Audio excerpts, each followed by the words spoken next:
Hello everyone, I am Aradhana and welcome to Pandit Deendayal Upadhyay विद्या मंदिर कागरीकोल। आज हम पढ़ेंगे क्लास 8 साइंस का second chapter micro organisms friend and foe. Micro organisms का मतलब होता है, माइक्रो का मतलब होता है बहुत छोटा और ऑर्गेनिजम्स का मतलब होता है जीव। तो बहुत छोटे छोटे जीव वो हमारे फ्रेंड हैं या फिर हमारे फो यानी कि हमारे वो शत्रु हैं। तो कुछ माइक्रो ऑर्गेनिज्म हमारे फ्रेंड भी होते हैं और कुछ हमारे शत्रु भी होते हैं, यानी कि हमारे लिए वो हानिकारक भी होते हैं। उन्हीं के बारे में हम इस चैप्टर में पढ़ेंगे। तो चैप्टर स्टार्ट करते हैं।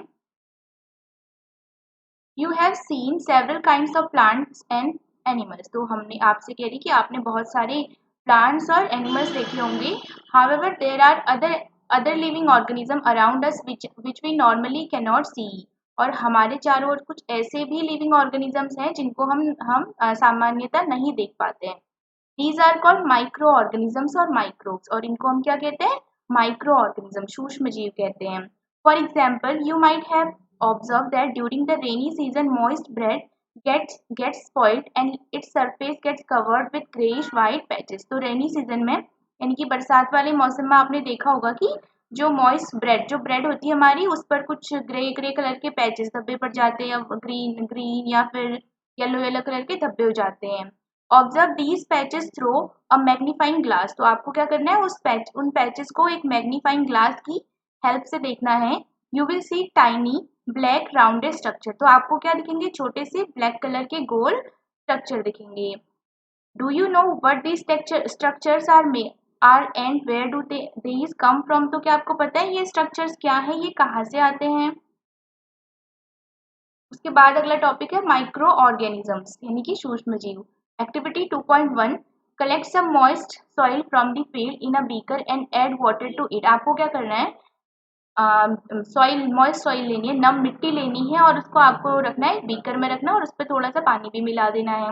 After the soil particles have settle down, observe a drop of water from a beaker under a microscope, what do you see. तो आपको क्या करना है, जब मिट्टी अच्छे से बैठ जाती है पानी में, तो फिर आपको थोड़ा सा उसमें से पानी लेना है, और फिर क्या करना है, उस पानी को माइक्रोस्कोप यानी कि सूक्ष्मदर्शी की हेल्प से स्लाइड में रख के आपको देखना है। तो आपको क्या दिखेगा?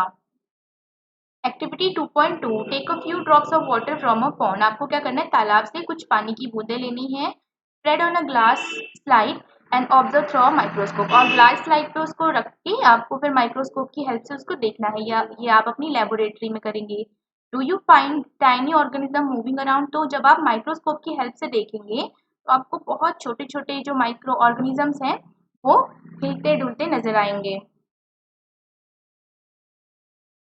These observations show that water and soil are full of tiny organisms। तो ये जो हमने एक्टिविटी करी, इससे हमें क्या पता चला कि हमारी जो मिट्टी है और पानी है, इसमें बहुत सारे माइक्रो ऑर्गेनिजम्स होते हैं, छोटे छोटे जीव होते हैं। दो not all of them fall into category of microbes. लेकिन उनमें से सभी जो है उनको हम माइक्रोब्स की कैटेगरी में नहीं रख सकते हैं। These microorganisms or microbes are so small in size that they cannot be seen with the unaided eyes। तो ये जो माइक्रो ऑर्गेनिजम्स होते हैं इतने छोटे होते हैं कि हम उनको ऐसे ही नॉर्मल आईज से हम उनको नहीं देख पाते हैं।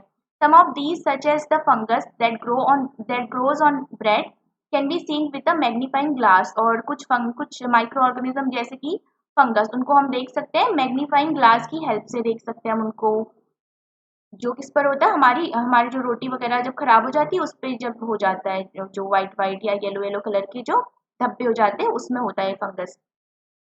Others cannot be seen without the help of a microscope। और औरों को, और जो माइक्रो ऑर्गेनिजम्स हैं उनको हम ये माइक्रोस्कोप की हेल्प से नहीं देख सकते हैं। That is why these are called micro organism और माइक्रोब्स।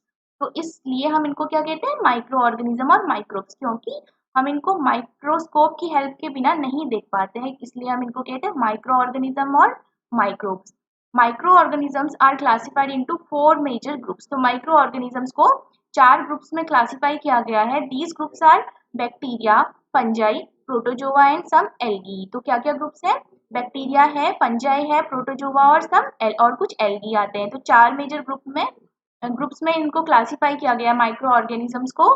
एक होता है बैक्टीरिया, फिर फंजाई, और उसके बाद प्रोटोजोआ और फिर एल्गी।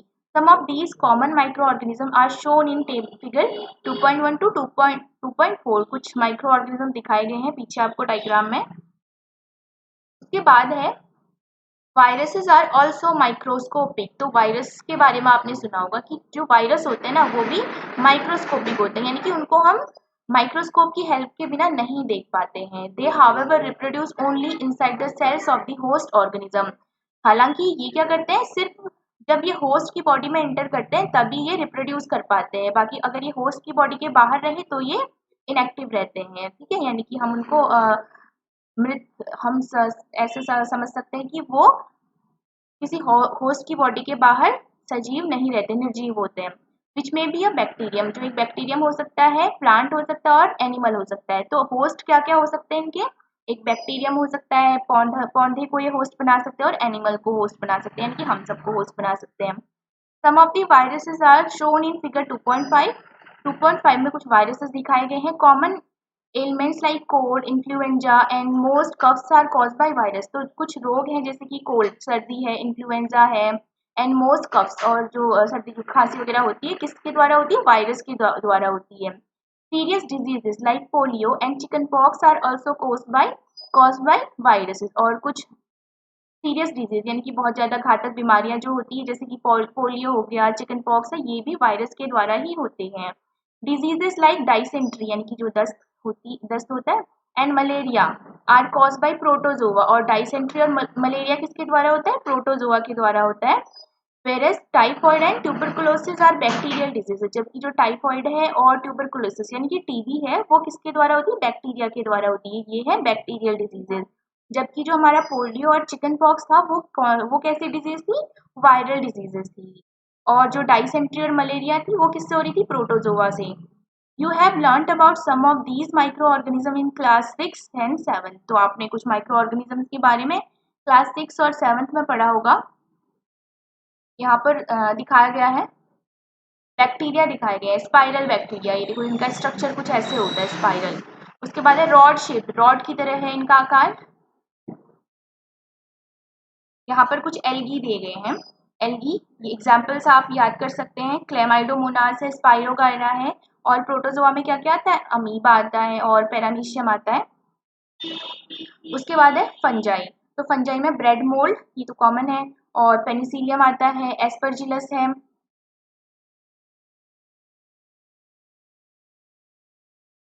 ये वायरस का स्ट्रक्चर है, वायरस कुछ इस टाइप का होता है इसका स्ट्रक्चर। उसके बाद है टॉपिक हमारा where do microorganisms live, यानी कि जो माइक्रो ऑर्गेनिजम्स है वो रहते कहाँ हैं। Microorganisms may be single cell like bacteria, यानी कि जो माइक्रो ऑर्गेनिजम्स है वो सिंगल सेल यानी कि इनका शरीर जो होता है एक ही सेल से बना हुआ भी हो सकता है। सम एल्गी एंड प्रोटोजोआ, जैसे कि कुछ एल्गी होते हैं, कुछ प्रोटोजोआ होते हैं और कुछ बैक्टीरियाज भी होते हैं, बैक्टीरिया भी होते हैं सॉरी। और multi cellular such as algae and fungus, और मल्टी सेलुलर भी हो सकते हैं। मल्टी सेलुलर यानी कि जिनका शरीर एक से ज्यादा कोशिका से बना होता है, जैसे कुछ एल्गी होते हैं और कुछ फंजाई होते हैं। They can survive under all types of environment, और ये सभी प्रकार के एनवायरमेंट में, पर्यावरण में, वातावरण में रह सकते हैं। Ranging from ice cold climate to hot springs and desert to marshy land. कैसे कैसे एनवायरमेंट में रह सकते हैं, बहुत ज्यादा ठंडे यानी कि आइस कोल्ड क्लाइमेट में भी रह सकते हैं, और बहुत ज्यादा गर्मी में भी रह सकते हैं, और जो रेगिस्तान होता है वहां पर भी ये रह सकते हैं, और मार्शी लैंड यानी कि जो दलदली भूमि होती है वहां पर भी ये रह सकते हैं। They are also found inside the bodies of animals including humans, और ये हमारी बॉडी के अंदर भी होते हैं, हमारे अंदर भी यानी ह्यूमंस के अंदर भी होते हैं। सम और micro organism grow on other organism while others exist freely. कुछ माइक्रो ऑर्गेनिजम्स जो होते हैं वो दूसरे ऑर्गेनिजम्स में ग्रो करते हैं, जबकि कुछ फ्रीली रहते हैं यानी कि मुक्त रूप से उनका एग्जिस्टेंस होता है, वो रह सकते हैं मुक्त रूप से। Micro organisms like amoeba can live alone. जो अमीबा होता है वो अकेला रह सकता है, while fungi and bacteria may live in colonies. जबकि जो फंजाई होते हैं और जो बैक्टीरिया होते हैं वो कॉलोनीज में रहते हैं यानी कि ग्रुप्स में रहते हैं।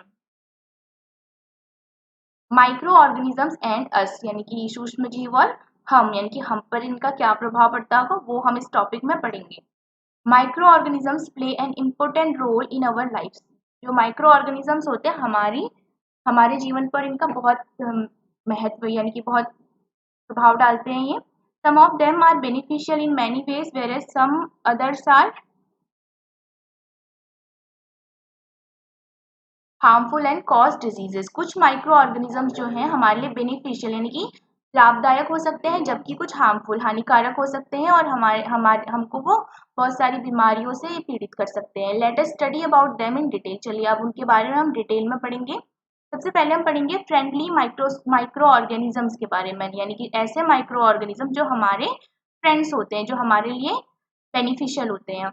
Micro organisms are use for various purposes. जो माइक्रो ऑर्गेनिजम्स होते हैं उनको बहुत से कामों में हम यूज करते हैं। They are use in the preparation of curd. जैसे दही बनाने में हम माइक्रो ऑर्गेनिजम्स का यूज करते हैं, ब्रेड बनाने में और केक बनाने में। Microorganisms have been used for the production of alcohol since ages. यानी कि सालों से अल्कोहल शराब बनाने में किसका यूज होता है? माइक्रो ऑर्गेनिजम्स का यूज होता है।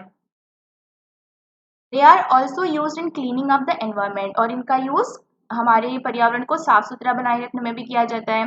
For example the organic wastage यानी कि vegetable peels, remains of animals pieces etcetera, यानी कि जो वेस्ट वर्ज्य पदार्थ होते हैं, कार्बनिक वर्ज्य पदार्थ जो होते हैं, जैसे कि जो सब्जियों के छिलके हैं, रिमेन्स ऑफ एनिमल्स है और पीसेज है, यानी कि जो मल वगैरह होता है, are broken down into harmless and usable substance by bacteria. तो बैक्टीरिया क्या करता है? उनको हार्मलेस यानी कि जो हानिकारक नहीं होता है उसमें, और यूजेबल जिसको हम यूज कर सकते हैं उसमें चेंज कर देता है। ठीक है, ऐसे पदार्थों में वो चेंज कर देता है।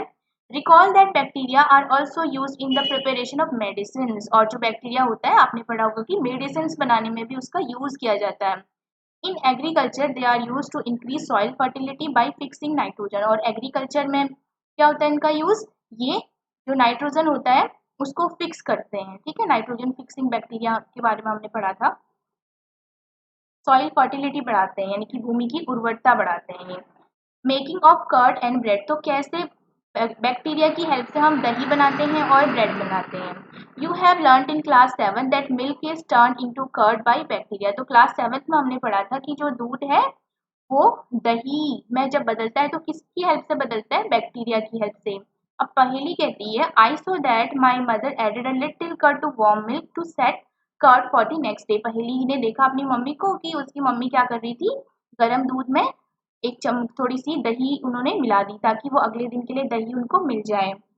अब पहेली सोचती कि आखिर उनकी ऐसे क्यों किया, ऐसा क्या हुआ कि जो वो थोड़ा सा दही था वो उसने पूरे दूध को दही में कन्वर्ट कर दिया।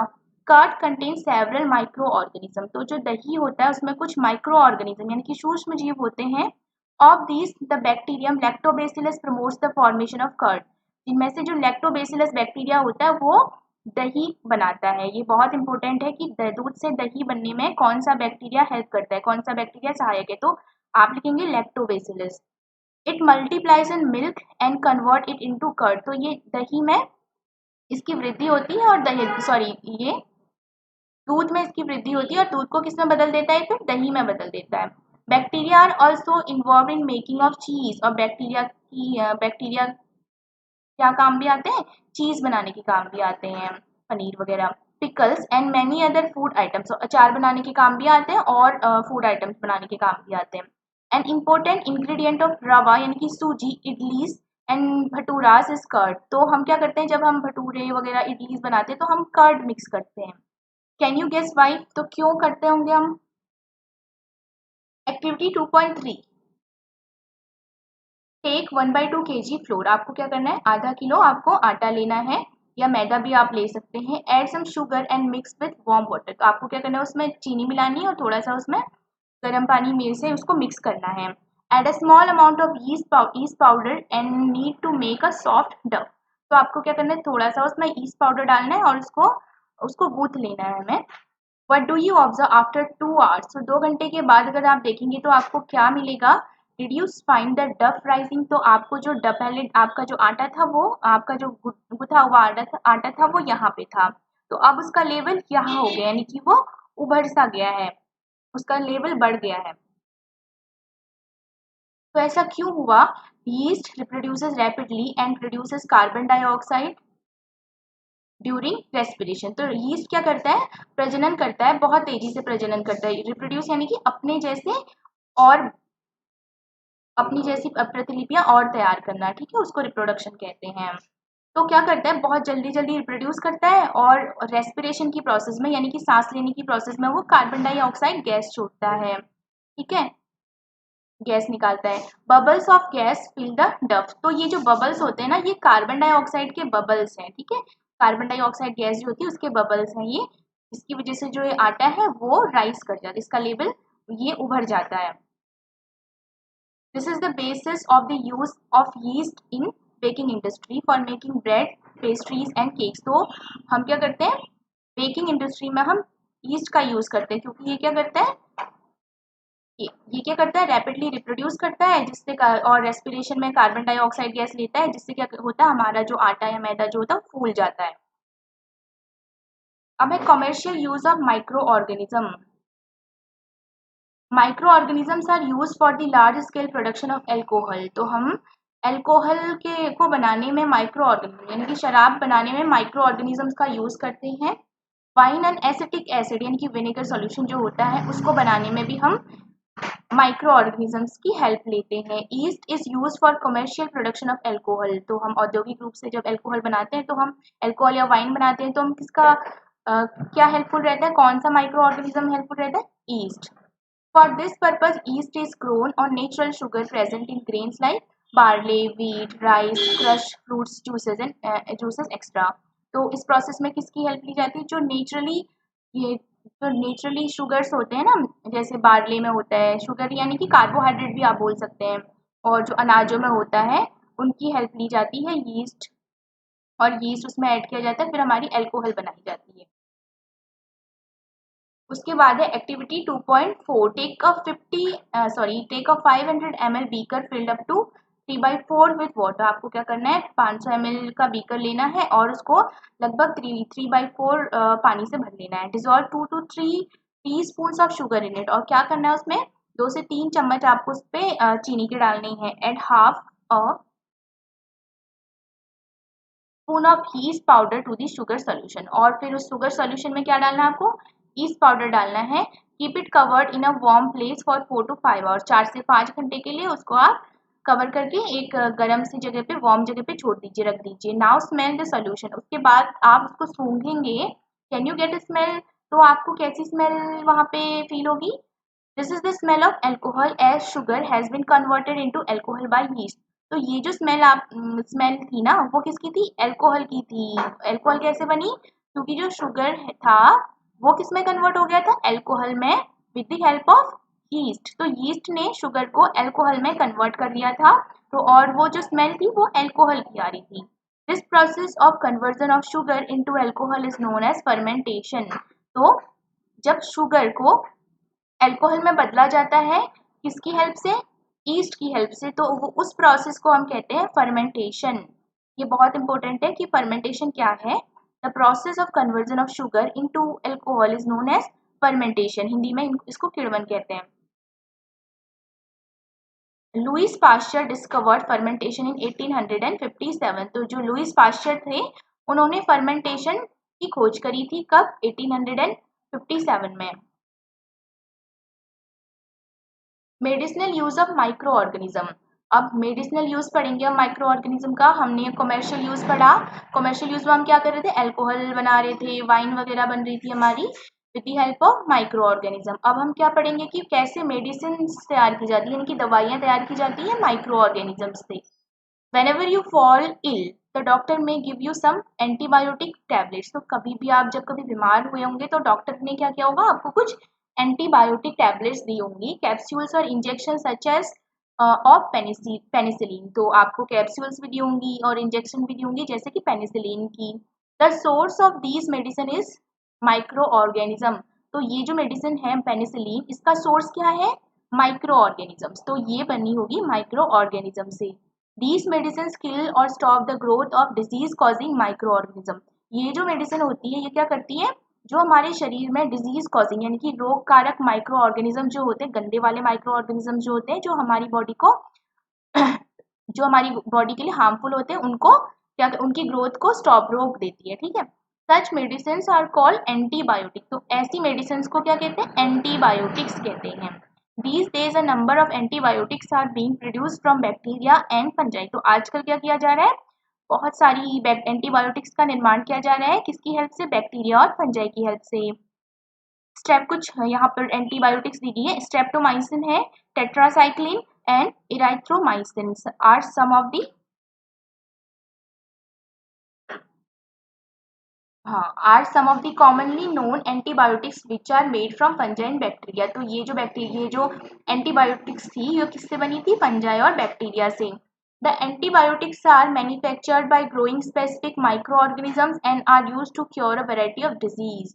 तो जो एंटीबायोटिक्स हैं वो किससे बनाई जाती है? माइक्रो ऑर्गेनिज्म से बनाई जाती है और बहुत सारे रोगों से क्या करती है? हमारी सुरक्षा करती है। फिर ये antibiotics are even mix with the feed of livestock. Livestock मतलब जो पशु होते हैं जिनको आप पालते हो, ठीक है, तो उनके भोजन में भी हम मिलाते हैं। एंड पोल्ट्री, पोल्ट्री यानी कि जो मुर्गियां होती है मुर्गी पालन में, to check microbial infection in animal, क्या देखने के लिए कि क्या कहीं हमारे जो जानवर है उनको माइक्रोब्स ने उन पे माइक्रोब्स ने अटैक तो नहीं किया है।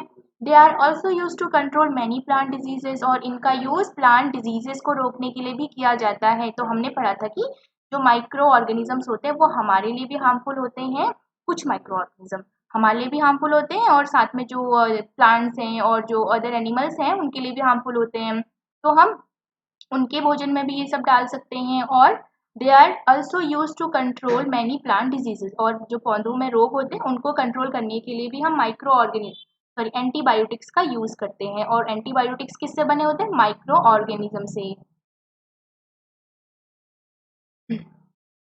अब यहाँ पे कुछ इम्पोर्टेंट है। In 1929 Alexander Fleming was working on a culture of disease causing bacteria. तो 1929 में जो अलेक्जेंडर फ्लेमिंग थे वो क्या कर रहे थे? उन्होंने एक डिजीज कॉजिंग बैक्टीरिया का उत्पादन किया था, यानी कि अपनी लेबोरेटरी में उनको उनको तैयार किया था। Suddenly he found the spores of a little green mould. अब उन्होंने क्या देखा कि कुछ स्पोर्स थे, यानी कि बीजाणु थे ग्रीन मोल्ड के, in one of his culture plates, एक प्लेट में, कल्चर प्लेट में उनके जो जिसमें उन्होंने बैक्टीरिया को, डिजीज कॉजिंग बैक्टीरिया को उगाया था, वहां पर उन्होंने क्या देखा कि एक ग्रीन मोल्ड का कुछ स्पोर्स थे उस पे वहां पर। He observe that the presence of mould prevented the growth of bacteria. तो उन्होंने क्या देखा कि जो मोल्ड की उपस्थिति से वो बैक्टीरिया जो थे, डिजीज कॉजिंग बैक्टीरिया, वो ग्रो नहीं कर पा रहे थे, उनकी वृद्धि नहीं हो पा रही थी। है तो ये मोल्ड भी माइक्रो ऑर्गेनिज्म है और ये भी माइक्रो ऑर्गेनिज्म है। तो ये जो बैक्टीरिया थे ना, डिजीज कॉजिंग बैक्टीरिया, तो ये क्या इनकी ग्रोथ रुक जा रही थी। क्यों? कैसे रुक जा रही थी? मोल्ड की प्रेजेंस से, ठीक है। In fact it also killed many of these bacteria, और क्या हो गया था, कुछ बैक्टीरिया तो मर भी गए थे। From this the mould penicillin was prepare. तो तब से क्या बना था? पेनिसिलिन बना था।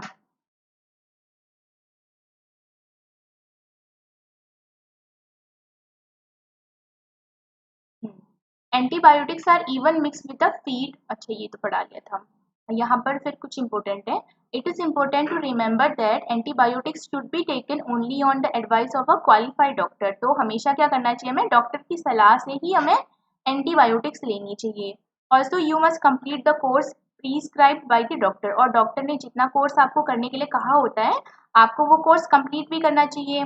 If you take antibiotics when not needed और इन रॉन्ग डोजेस। तो अगर आप क्या करते हैं, जब आपके शरीर को एंटीबायोटिक्स की जरूरत नहीं होती है तब ले लेते हैं या गलत डोज ले लेते हैं उसकी, it may make the drug less effective when you might need in future. तो क्या होता है, तो वो जो ड्रग होती है ना, वो अगर आपको कभी भविष्य में उसकी जरूरत है तब वो उतनी इफेक्टिव, यानी कि उतनी हेल्पफुल आपके लिए नहीं हो पाएगी।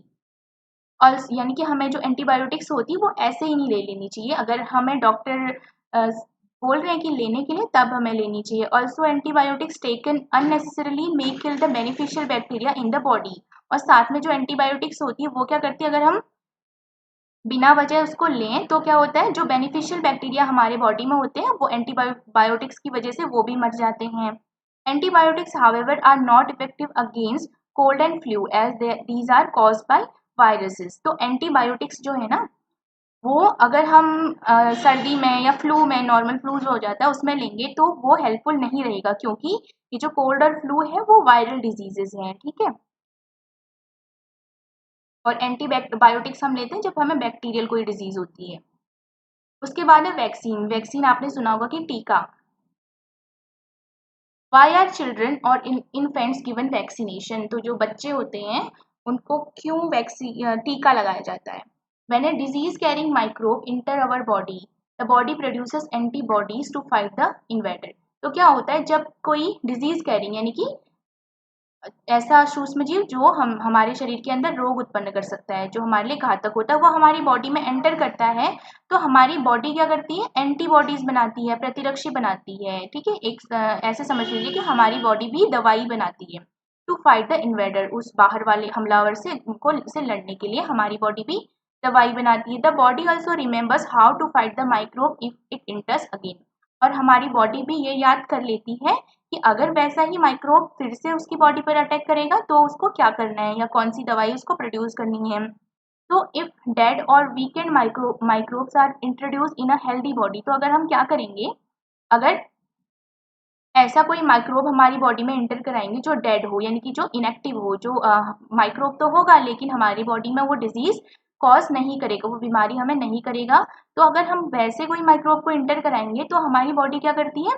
दवाई बनाएगी, एंटीबॉडीज बनाती है। ठीक है, और फिर अगर भविष्य में फिर वैसा ही कोई माइक्रोब हमारी बॉडी में प्रवेश करेगा तो हमारा जो प्रतिरक्षा तंत्र होता है वो जल्दी से रिकॉल कर लेता है कि क्या करना है, इससे कैसे लड़ना है, तो हमारी बॉडी में खुद से एक वैक्सीन बन जाती है, यानी कि खुद से उसके लिए दवाई बन जाती है। The body fights and kill them by producing suitable antibodies, तो बॉडी क्या करती है? उससे लड़ती है और उनको मार देती है। कैसे? एंटीबॉडीज बना के। The antibodies remain in the body, और जो एंटीबॉडीज होती है हमारे शरीर में रहती है, and we are protected from the disease causing microbes, और हम इस तरह से हम जो होते हैं वो उस डिजीज कॉजिंग माइक्रोब से बच जाते हैं हमेशा हमेशा के लिए। This is how a vaccine work, तो ऐसे ही कोई वैक्सीन काम करती है। Several diseases including cholera, tuberculosis, small pox and hepatitis can be prevented by vaccination. तो कुछ डिजीजेस जैसे कि कोलेरा और ट्यूबरकुलोसिस, इनकी टीबी है, स्मॉल पॉक्स है, हेपेटाइटिस है, इनको किसकी हेल्प से प्रिवेंट किया जा सकता है? इनकी रोकथाम कैसे की जा सकती है? वैक्सीन, टीकाकरण से। ठीक है, Edward Jenner discovered the vaccine for smallpox in 1798। तो एडवर्ड जेनर जो थे उन्होंने स्मॉल पॉक्स जो होता है, छोटी माता कहते हैं इसको, इसके टीके की खोज करी थी 1798 में। In your childhood, you must have been given injection to protect yourself against several diseases. तो आपके बचपन में आपको बहुत से इंजेक्शन दिए जाते हैं किसी डिजीज से आप बचाने के लिए। Can you prepare a list of these disease, तो क्या आप एक लिस्ट बना सकते हैं? You may take help of your parents, तो आप अपने पेरेंट्स की हेल्प से ये काम करेंगे। It is essential to protect all children against these diseases, तो सभी बच्चों को इन बीमारियों से बचाना या बीमारी से बचाव आवश्यक हो जाता है। Necessary vaccines are available in nearby hospital, तो जो नेसेसरी वैक्सीन है जैसे पोलियो की वैक्सीन होती है वो हमारे आसपास के अस्पतालों में हमें मिल जाती है। You might have seen the advertisement on TV, तो आपने टीवी में भी एडवर्टाइजमेंट देखा होगा, एंड न्यूज़पेपर्स, और न्यूज़पेपर्स में regarding protection of children against polio under the pulse polio programme, कि जो पल्स पोलियो प्रोग्राम के तहत बच्चों को कैसे पोलियो मुक्त किया जा सकता है, तो पोलियो पिलाने के लिए आते हैं वही सब चीज़ें। Polio drops given to children are actually a vaccine, तो जो ड्रॉप्स आपको पिलाई जाती है पोलियो की वो एक्चुअली क्या है? वैक्सीन है, वो टीका है। ठीक है, जिससे क्या होता है, हम भविष्य में जो बीमारी होती है पोलियो उससे हमेशा हमेशा के लिए बच जाते हैं। A worldwide campaign against smallpox has finally led to its eradication from most part of the world, तो जो smallpox की बीमारी है लगभग हमारा पूरी जो दुनिया है उसके अधिकतर भागों से ये अब खत्म हो चुकी है, क्योंकि किसकी हेल्प से? वैक्सीन की हेल्प से। These days vaccines are made on a large scale from microorganisms to protect humans and other animals from several diseases, तो आजकल क्या होता है, बहुत बड़े पैमाने पर माइक्रो ऑर्गेनिजम्स की हेल्प से वैक्सीन्स बनाई जाती है ताकि जो ह्यूमंस हैं और जो दूसरे जानवर हैं उनको बीमारियों से बचाया जा सके, कुछ बीमारियों से बचाया जा सके। अब है कि माइक्रो ऑर्गेनिज्म कैसे सॉइल की फर्टिलिटी बढ़ाते हैं। इंक्रीजिंग सॉइल फर्टिलिटी, हमारी भूमि का जो उपजाऊपन होता है वो कैसे बढ़ती है? With the help of micro organisms. Some bacteria and blue-green algae are able to fix nitrogen from the atmosphere to enrich soil with nitrogen and increase its fertility. तो कुछ बैक्टीरिया और कुछ ब्लू ग्रीन एल्गी होते हैं जो वायुमंडल की जो नाइट्रोजन होती है उसको फिक्स करते हैं, ताकि क्या हो, हमारी सॉइल की जो फर्टिलिटी हो वो बढ़े। These microbes are commonly called biological nitrogen fixer. तो इन जो माइक्रोब्स हैं, जैसे बैक्टीरिया है और कुछ ब्लू ग्रीन एल्गी है, इनको क्या कहते हैं, बायोलॉजिकल नाइट्रोजन फिक्सर, जो हमारी एटमॉस्फेरिक नाइट्रोजन है उसको फिक्स करती है।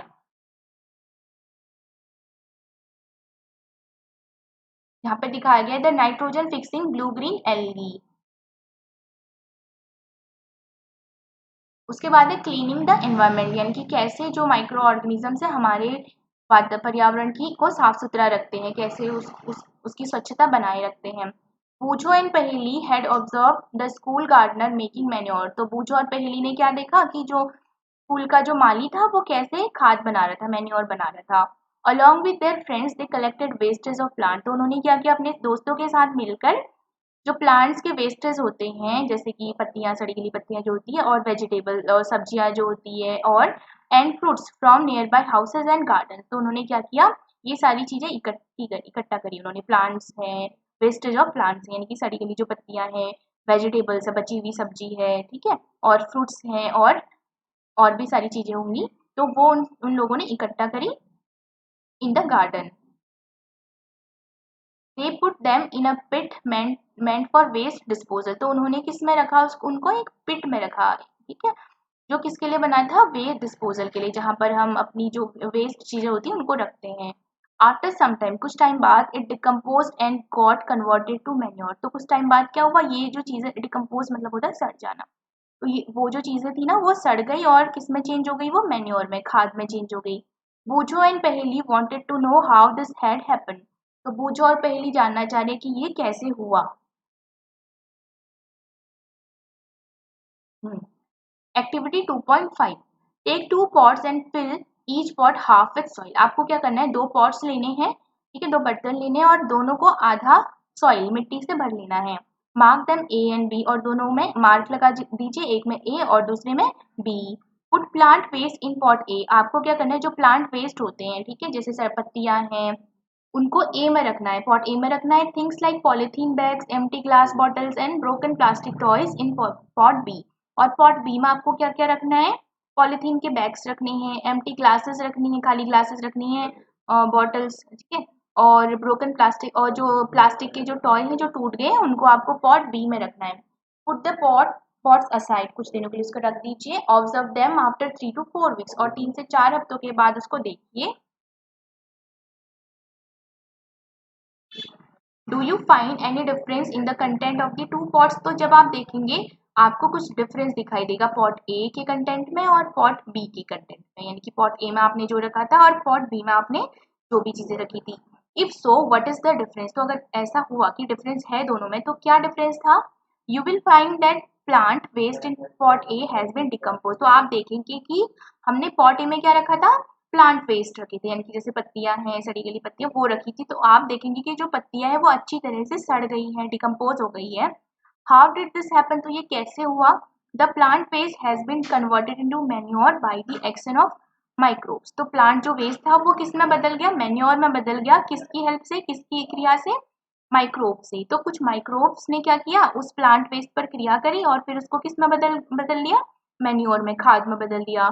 The nutrients release in the process can be use by the plant again. और जो पोषक निकले इस प्रक्रिया में, उसको किसके द्वारा, कौन यूज कर सकता है, जो प्लांट होते हैं वो फिर से उसको यूज कर सकते हैं। Did you notice that in pot be the polythene bags, empty glasses, bottles and broken toys part did not undergo any such change. तो पॉट बी में क्या हुआ, जो हमने पॉलिथीन बैग्स डाले थे और एम्प्टी ग्लासेस डाली थी, बॉटल्स डाली थी एंड ब्रोकन टॉयज पार्ट डाले थे, तो वो उनमें ऐसा कुछ चेंज नहीं हुआ। The microbes could not act on them and convert into them into manure। तो क्योंकि जो माइक्रोब्स होते हैं वो पॉलीथीन्स हो गए और ग्लासेस हो गए, प्लास्टिक के टॉयज हो गए, इनमें कोई एक्शन नहीं कर पाता, कोई क्रिया नहीं कर पाता है, जिससे वो किस में चेंज नहीं हो पाते हैं, मैन्योर में चेंज नहीं हो पाते, यानी कि वो सड़ते नहीं है। You often see large amounts of dead organic matter in the form of decaying plant and sometimes dead animals on the ground। तो कभी कभी आपने क्या देखा होगा, कुछ जानवर देखे होंगे, मृत जानवर देखे होंगे, और कुछ क्या देखे होंगे? डिकेइंग, सड़े गले सड़ते हुए पौधे देखे होंगे। You find that they disappear after some time, तो हम क्या देखते हैं कि कुछ टाइम बाद वो डिसअपियर यानी कि गायब हो जाते हैं। This is because the micro organism decompose dead organic waste of plants and animals converting them into simple substances. ये इसलिए होता है क्योंकि जो माइक्रोब्स होते हैं वो उस डेड और डिकेइंग मैटर पर क्या करते हैं, उसको सड़ा गला देते हैं और उसको किस में चेंज कर देते हैं, सिंपल सब्सटेंसेस में चेंज कर देते हैं, और फिर वो जो न्यूट्रिएंट्स होते हैं फिर से हमारी सॉइल में मिल जाते हैं। These substances are again used by other plant and animal, और ये जो substances है ना, ये फिर किसके द्वारा यूज कर ले जाते हैं, प्लांट्स और एनिमल्स के द्वारा। Thus microorganisms can be used to degrade the harmful and smelly substances and thereby clean up the environment। तो जो माइक्रो ऑर्गेनिजम्स हैं वो क्या करते हैं, हार्मफुल जो घातक होते हैं और जिनसे बदबू आती है ऐसे पदार्थों पर क्या करते हैं, उनको सड़ा गलाकर उसको फिर से उसके न्यूट्रिएंट्स को फिर से सॉइल में मिला देते हैं। इसलिए जो माइक्रो ऑर्गेनिजम्स है वो क्या करते हैं, क्लीन अप द इन्वायरमेंट, हमारे इन्वायरमेंट को स्वच्छ रखते हैं। अब पढ़ेंगे हम हार्मफुल माइक्रो ऑर्गेनिजम्स के बारे में, यानी कि ऐसे माइक्रो ऑर्गेनिज्म जो हमारे लिए हार्मफुल है, हानिकारक है। Micro organisms are harmful in many ways. जो माइक्रो ऑर्गेनिजम्स होते हैं बहुत तरीके से हार्मफुल होते हैं, यानी कि बहुत तरीके से वो हमें हानि पहुंचा सकते हैं। Some of the microorganisms cause disease in human being. कुछ माइक्रो ऑर्गेनिज्म हम इंसानों में भी बीमारी पैदा करते हैं, प्लांट्स एंड एनिमल, और कुछ प्लांट्स में भी और दूसरे जानवरों में भी। Such disease causing microorganism are called pathogen. तो वो माइक्रो ऑर्गेनिज्म जो रोग पैदा करते हैं उनको कहते हैं पैथोजन, रोग कारक, ठीक है, पैथोजन्स कहते हैं इनको। सब माइक्रो ऑर्गेनिज्म स्पॉइल फूड, और कुछ माइक्रो ऑर्गेनिज्म क्या करते हैं, हमारे भोजन को खराब कर देते हैं, स्पॉइल कर देते हैं। क्लोथिंग एंड लेदर, और कपड़ों को भी खराब कर देते हैं, लेदर की बनी चीजों को भी खराब कर देते हैं। Let us study more about their harmful activities. तो चलिए जो उनके हानिकारक का एक्टिविटीज है उनके बारे में हम और पढ़ेंगे डिटेल में। अब हम पढ़ेंगे disease causing microorganism in humans sorry. तो मानवों में कौन से ऐसे माइक्रो ऑर्गेनिजम्स हैं जो डिजीज पैदा करते हैं, रोग पैदा करते हैं। Pathogens enter our body through the air we breathe. तो पैथोजेंस हमारी बॉडी में कैसे प्रवेश कर सकते हैं, हवा के द्वारा प्रवेश कर सकते हैं। द वाटर वी ड्रिंक, और पानी के द्वारा प्रवेश कर सकते हैं जो हम पीते हैं। और द फूड वी ईट, जो हम भोजन करते हैं उसके द्वारा भी हमारे शरीर में ये पैथोजेंस प्रवेश कर सकते हैं। They can also get transmitted by direct contact with an infected person और कैरिड थ्रू एन एनिमल। और अगर हम डायरेक्ट कांटेक्ट में भी आए किसी पर्सन के जिसको जिस पर कोई बीमारी हो, तो उसके थ्रू भी हम पे ये ट्रांसमिट हो सकता है। Microbial diseases that can spread from an affected person to a healthy person through air, water, food और physical contact are called communicable diseases. तो ऐसी माइक्रोबियल डिजीजेस जो हवा, पानी और भोजन और फिजिकल कांटेक्ट के द्वारा एक व्यक्ति से एक बीमार व्यक्ति से दूसरे स्वस्थ व्यक्ति में हो जाता है, तो उनको हम कहते हैं कम्युनिकेबल डिजीजेस, ठीक है। Examples of such diseases include cholera, common cold, chicken pox and tuberculosis. और कुछ एग्जाम्पल्स क्या है, कोलेरा है, कॉमन कोल्ड है, सर्दी जुकाम जो हो जाता है, चिकन पॉक्स है और ट्यूबरक्लोसिस इनकी टीबी जो है वो कम्युनिकेबल डिजीज है। When a person suffering from common cold sneezes, तो क्या होता है जब किसी व्यक्ति को सर्दी जुकाम हुआ होता है और वो छींकता है, fine droplets of moisture carrying thousands of viruses are spread in the air. तो जो उसकी स्नीज में जो ड्रॉप्स थे से जो ड्रॉप्स आई उसमें बहुत सारे वायरसेस होते हैं जो हवा में फैल जाते हैं। द वायरस में enter the body of a healthy person while breathing. तो जब उसके आसपास कोई हेल्दी पर्सन यानी कि स्वस्थ व्यक्ति सांस ले रहा होता है, तो सांस के साथ साथ वो जो वायरस होता है वो उसकी बॉडी में भी एंटर कर जाता है, प्रवेश कर जाता है। पूछोगे, दिमाग में एक सवाल आया कि then how do we prevent the spread of communicable diseases. तो हम ये कम्युनिकेबल डिजीज को फैलने से कैसे रोक सकते हैं। अब पहेली उसको बताती है, we should keep a handkerchief on the nose and mouth while sneezing. तो हमें क्या करना चाहिए, जब भी हम छींकते हैं तो हम हमारी नाक पर और हमारे मुंह पर एक रुमाल रख लेना चाहिए। It is better to keep a distance from infected person. और हमें क्या भी करना चाहिए, जो इन्फेक्टेड पर्सन होता है उससे दूरी बनाई रखनी चाहिए।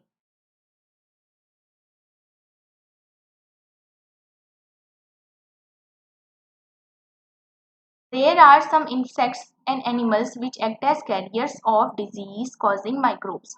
तो कुछ कीट और कुछ जानवर ऐसे होते हैं जो ये जो डिजीज कॉजिंग माइक्रोब्स है इनके वाहक की तरह कार्य करते हैं, यानी कि इनको एक वाहक मतलब होता है जब एक जगह से दूसरी जगह तक कोई चीज किसी चीज को ले जाती है। तो कुछ इंसेक्ट्स और कुछ एनिमल्स ऐसे हैं जो ये डिजीज कॉजिंग बैक्टीरिया के कैरियर्स होते हैं, इनके वाहक होते हैं।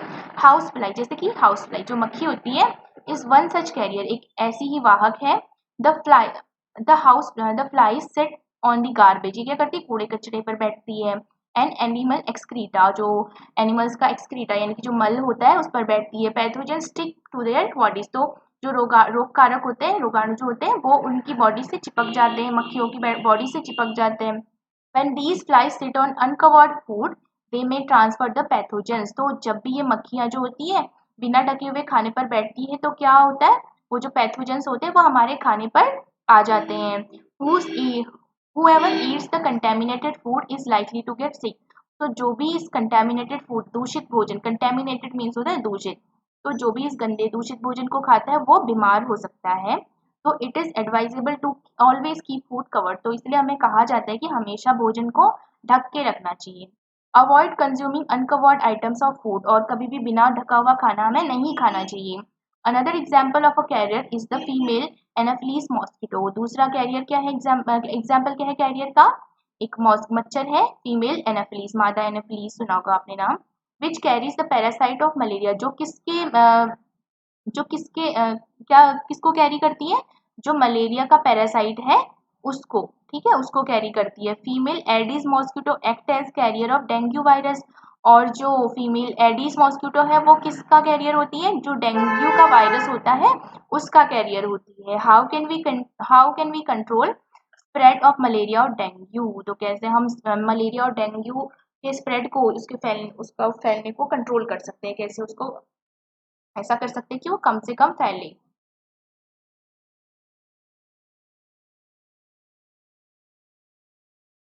अच्छा, पहेली कहते हैं कि why does the teacher keep telling us not to let water collect anywhere in the neighbourhood. Paheli की टीचर कहती है कि कहीं भी अपने आसपास पानी को इकट्ठा मत होने दीजिए। All mosquitoes breed in water, तो जो सभी जो मच्छर होते हैं वो वाटर में ब्रीड करते हैं, यानी कि अपने जैसी संतानें वो पानी में देती हैं, अंडे देती हैं, सिंपल सी भाषा में समझ सकते हैं कि वो पानी में अंडे देती हैं। Hence, one should not let water collect anywhere in coolers, tires, flower pot, etc. तो हमें क्या करना चाहिए, कहीं पर भी पानी इकट्ठा नहीं होने देना चाहिए, जैसे कि कूलर्स हो गए, टायर्स है, फ्लावर पॉट है। By keeping the surrounding clean and dry we can prevent mosquitoes from breeding, तो हम अपने चारों ओर साफ सुथरा रख के क्या कर सकते हैं, और सूखा रख के क्या कर सकते हैं, हम मॉस्किटोज की ब्रीडिंग को रोक सकते हैं, उनके अंडे देने की जो प्रक्रिया होती है उसको रोक सकते हैं। Try to make a list of measures which help to avoid the spread of malaria, तो ऐसे क्या क्या उपाय हैं जिससे हम मलेरिया को फैलने से रोक सकते हैं। टेबल 2.1 ये इम्पोर्टेंट और टेबल है। Some common human diseases cause by micro organism, यानी कि कुछ मानव में कुछ ऐसे रोग हैं जो माइक्रो ऑर्गेनिजम्स की वजह से होते हैं। तो क्या क्या डिजीजेस हैं, देखो यहाँ पर फर्स्ट में क्या दे रखा है, आपको ह्यूमन डिजीजेस दे रखी है, दूसरे में कॉजेटिव माइक्रो ऑर्गेनिज्म, यानी कि किस माइक्रो ऑर्गेनिज्म की वजह से ये रोग होता है। उसके बाद दे रखा है मोड ऑफ ट्रांसमिशन, यानी कि कैसे फैलता है। उसके बाद प्रिवेंटिव मेजर्स, यानी कि उसको कम करने के क्या क्या उपाय हैं। पहला है ट्यूबरकुलोसिस, यानी कि टीबी, तो ये होता है बैक्टीरिया की वजह से और ये फैलता है हवा से फैलता है, ठीक है, बैक्टीरिया है इसका कारण और ये फैलता है हवा में। और इसको कम करने के लिए हमें क्या करना चाहिए, keep the patient in complete isolation, जो पेशेंट होता है उसको पूरी तरह से अलग कर देना चाहिए। Keep the personal belongings of the patient away from those who of the others, और उनके जो पर्सनल बिलोंगिंग होते हैं उनको भी दूर दूर रखना चाहिए।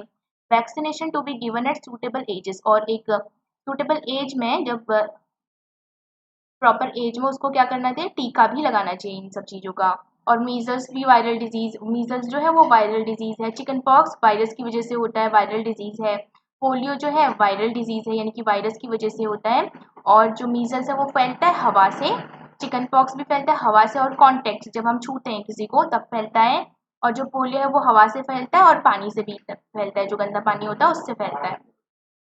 उसके बाद है कोलेरा। कोलेरा जो होता है बैक्टीरियल डिजीज होती है, बैक्टीरिया की वजह से फैलती है। और टाइफाइड जो होता है वो भी बैक्टीरियल डिजीज है। और कोलेरा फैलता है पानी और भोजन से, और जो टाइफाइड होता है वो फैलता है पानी से। कैसे इसको प्रिवेंट किया जा सकता है, कम कैसे किया जा सकता है? मेंटेन पर्सनल हाइजीन, हमें व्यक्तिगत स्वच्छता रखनी चाहिए, एंड गुड सैनिटरी हैबिट्स, और साफ सुथरी अच्छी आदतें होनी चाहिए हमें साफ सफाई की। Consume properly cooked food and boiled drinking water, और अच्छे से पका हुआ खाना हमें खाना चाहिए और पानी को उबाल के पीना चाहिए। और वैक्सीनेशन यानी कि टीकाकरण भी होता है इसके लिए।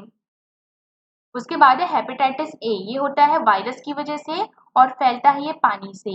और हमें क्या करना चाहिए? ड्रिंक बॉइल्ड ड्रिंकिंग वाटर, तो पानी उबला हुआ पीना चाहिए। और वैक्सीनेशन, टीकाकरण होता है इसमें भी। उसके बाद है मलेरिया। मलेरिया जो होता है वो प्रोटोजोआ की वजह से होता है और फैलाता है इसको मॉस्किटो। हमने अभी अभी पढ़ा था कि कैरियर होता है इसका मॉस्किटो, लेकिन ये होता है प्रोटोजोआ की वजह से। आप ये नहीं बोल सकते कि मच्छर की वजह से होता है मलेरिया। मलेरिया को मच्छर फैलाता है, लेकिन होता वो है प्रोटोजोआ की वजह से। और इसमें हम क्या क्या कैसे रोकथाम कर सकते हैं? यूज मॉस्किटो नेट, मच्छरदानी का यूज करना चाहिए, एंड रिपेलेंट्स, ठीक है, स्प्रे इंसेक्टिसाइड। और हमें क्या करना चाहिए? जो कीटनाशी होते हैं उसका छिड़काव करना चाहिए। Control breeding of mosquitoes by not allowing water to collect in the surrounding. और हमें पानी इकट्ठा नहीं होने देना चाहिए हमारे आसपास, ताकि जो मॉस्किटोज है वो अंडे ना दे पाए।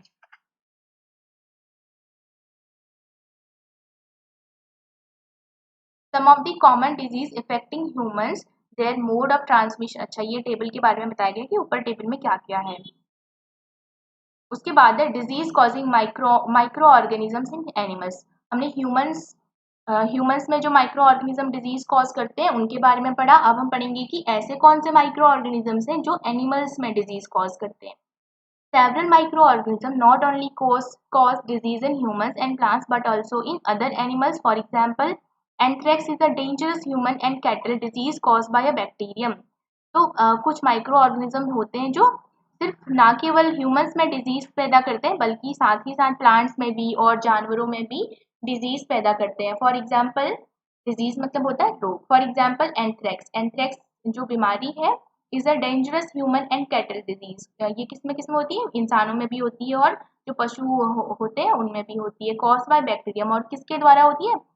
बैक्टीरिया के द्वारा होती है। Foot and mouth disease of cattle is cause by virus.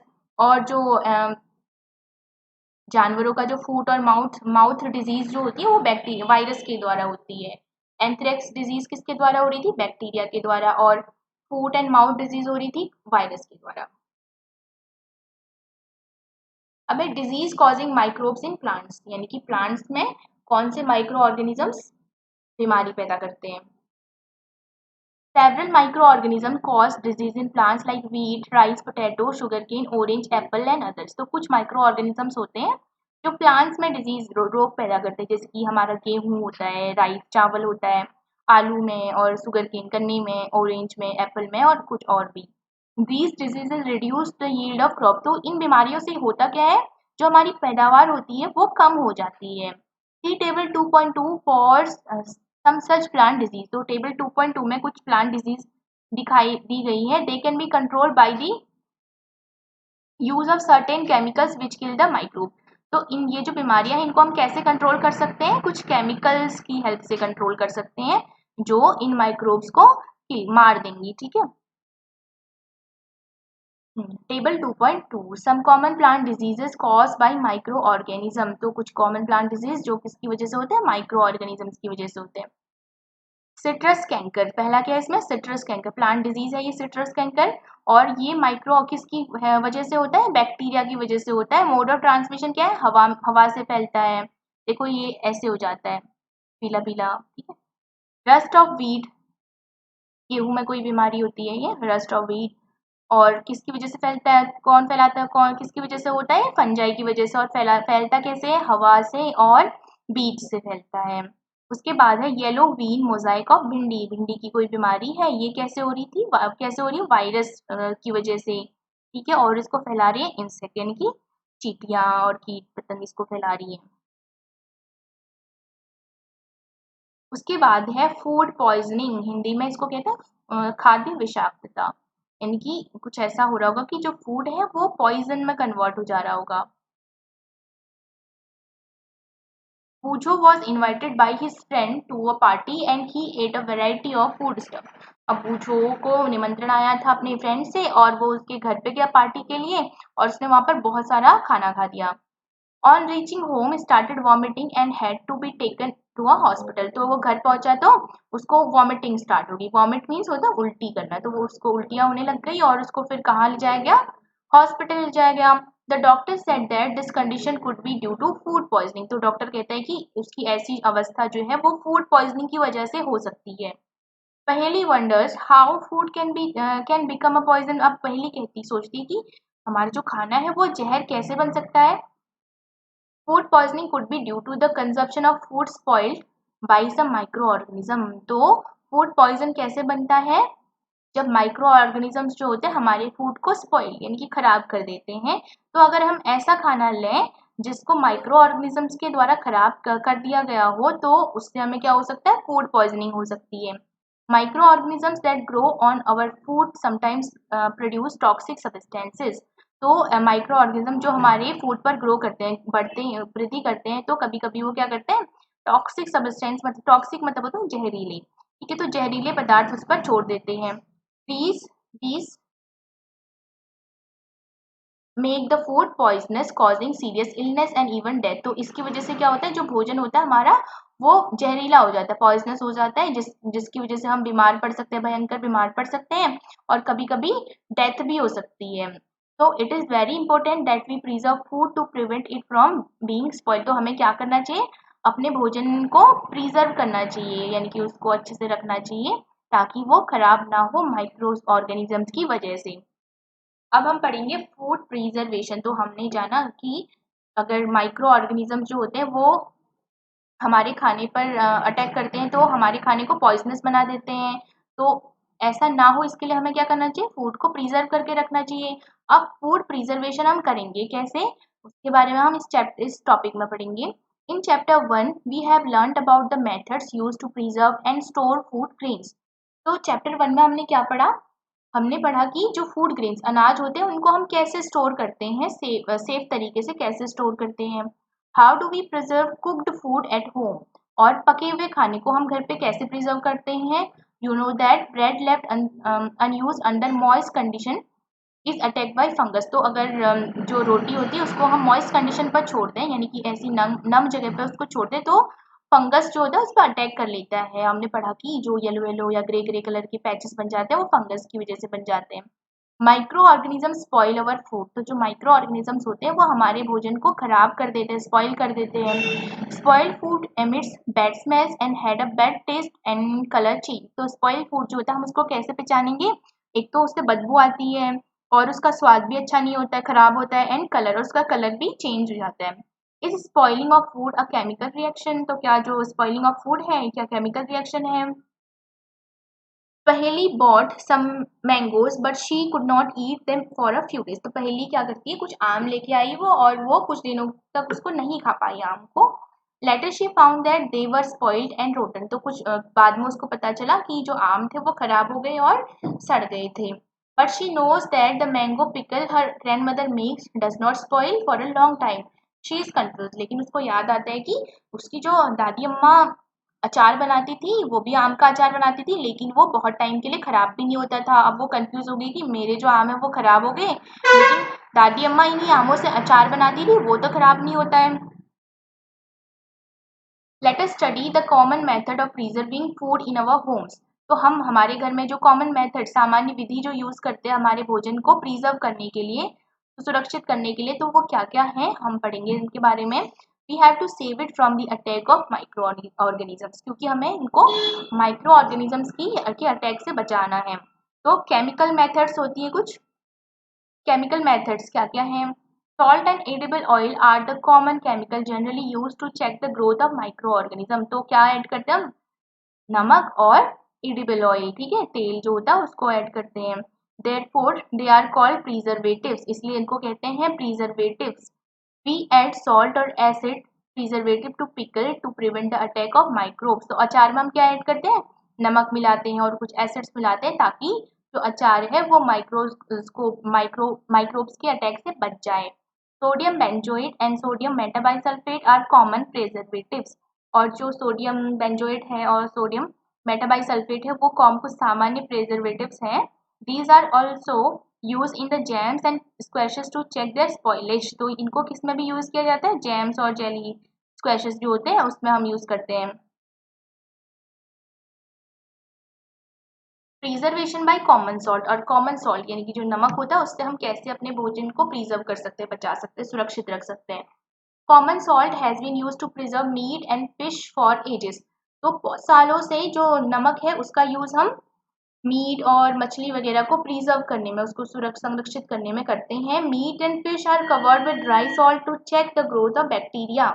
तो मीट और फिश को क्या करते हैं हम, किस क्या डालते हैं उसमें, ड्राई सॉल्ट डालते हैं ताकि उस पर बैक्टीरिया ना उगे, बैक्टीरिया की ग्रोथ ना हो पाए। Salting is also use to preserve amla, raw mangoes and tamarind etcetera. Tamarind means होता है इमली। तो इसका यूज किस में भी करते हैं, जो आंवला होता है और मैंगोज होते हैं, कच्चे आम जो होते हैं उनको प्रिजर्व करने में भी करते हैं, जैसे हम अचार वगैरह बनाते हैं उसमें। Preservation by sugar. अब शुगर, चीनी से कैसे प्रिजर्व करेंगे खाने को, jams jellies and squashes are preserve by sugar. तो शुगर से चीनी ऐड करके इनको प्रिजर्व किया जाता है, जैसे जैम है, जेलीज है, स्क्वैशेस है। Sugar reduces the moisture content which inhibits the growth of bacteria which spoil food. तो शुगर क्या करता है, जो नमी होती है ना उसको कम कर देता है, जिससे बैक्टीरिया उस पर ग्रो नहीं कर पाता है। Preservation by oil and vinegar. Vinegar और ऑयल से हम कैसे प्रिजर्व करेंगे खाने को, use of oil and vinegar prevent spoilage of pickles because bacteria can not live in such environment. क्योंकि जो बैक्टीरिया होता है वो ऐसे ऑयल या विनेगर पर ग्रो नहीं कर पाता है, इसलिए हम यूज करते, अचार में यूज करते हैं इनको। Vegetables, fruits, fish and meat are often preserve by this method. और हम सब्जियों को भी, फ्रूट्स को भी, फिश और मीट्स को भी इससे प्रिजर्व करते हैं। Heat and cold treatments.